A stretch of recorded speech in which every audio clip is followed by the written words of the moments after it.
बंगाल विधानसभा चुनाव 2026। बीजेपी की रणनीति से डरी ममता, बीजेपी की चार्जशीट से मचा हड़कंप।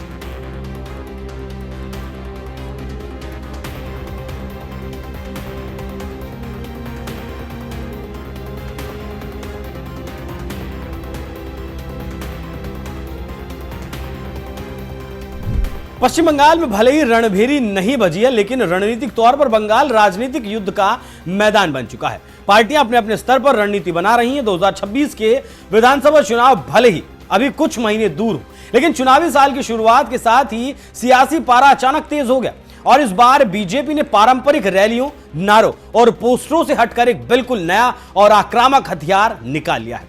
294 सीटें, 294 चार्जशीट, यही है बीजेपी का मेगा प्लान।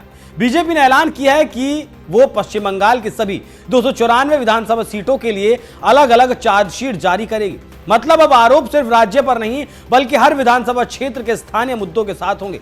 बीजेपी का दावा है कि ये चार्जशीट दिल्ली या कोलकाता में बैठकर नहीं लिखी गई, बल्कि जमीन पर हो रहे लोगों की शिकायतों से बनी है। बीजेपी ने इस बड़े अभियान की शुरुआत राज्य के 8 विधानसभा क्षेत्रों से कर दी है। इन चार्जशीट में ममता बनर्जी सरकार की कथित विफलताओं के साथ साथ स्थानीय समस्याओं की लंबी फेहरिस्त भी पेश की गई है। बीजेपी का आरोप है कि बंगाल में विकास सिर्फ कागजों और विज्ञापनों तक सीमित रह गया है। सिविक इंफ्रास्ट्रक्चर, कानून व्यवस्था पर सीधा हमला चार्जशीट का सबसे बड़ा हिस्सा है। नागरिक सुविधाओं की बदहाली।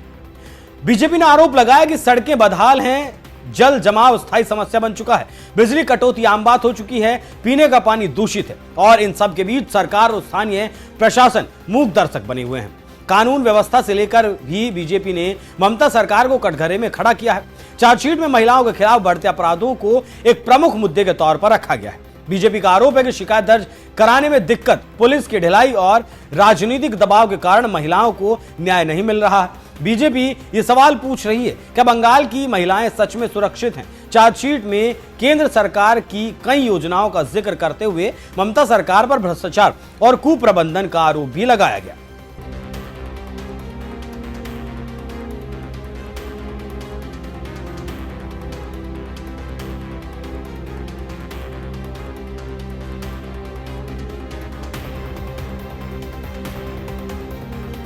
खासतौर पर हावड़ा शिवहर बेल्ट को लेकर बीजेपी ने गंभीर आरोप लगाए हैं। चार्जशीट में कहा गया है कि बंगलहार बाड़ी, पीएम आवास योजना, स्वच्छ भारत मिशन, इन योजनाओं का लाभ योग्य लोगों तक नहीं पहुंचा। बीजेपी का दावा है कि योजनाएं सिंडिकेट और कमीशन सिस्टम की भेंट चढ़ गई। दासनगर और औद्योगिक इलाकों का सवाल है कि बीजेपी ने दासनगर और आसपास के औद्योगिक क्षेत्रों को लेकर काफी तीखे आरोप लगाए हैं। चार्जशीट के मुताबिक उगाही, सिंडिकेट राज, राजनीतिक हस्तक्षेप, इन सब के कारण फैक्ट्रियां बंद हुई और बेरोजगारी बढ़ती चली गई। बीजेपी पूछती है कि जब उद्योग ही नहीं बचेंगे तो नौकरियां कहां से आएंगी? चार्जशीट में सरकारी अस्पतालों की स्थिति को लेकर भी सवाल उठाए गए। बीजेपी के आरोप है कि डॉक्टरों की भारी कमी, दवाएं उपलब्ध नहीं, जांच सुविधाओं का अभाव और सबसे बड़ा आरोप है कि प्रशासनिक जवाबदेही का ना होना। बीजेपी का कहना है कि बीमार आदमी अस्पताल में भी असहाय महसूस करता है। पुलिस पर सवाल, प्रशासन पर उंगली। चार्जशीट में पुलिस की निष्क्रियता को लेकर भी काफी सख्त भाषा इस्तेमाल की गई है।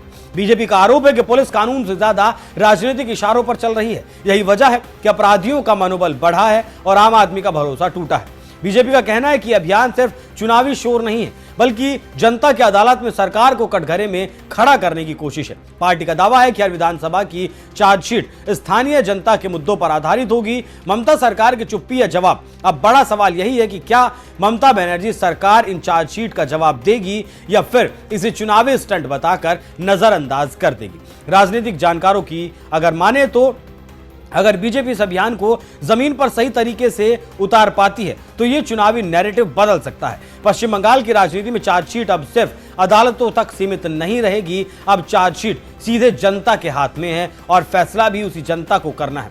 अब देखना होगा कि आगे क्या बंगाल में वाकई सब ठीक होता है या फिर ममता सरकार दोबारा फिर से आती है।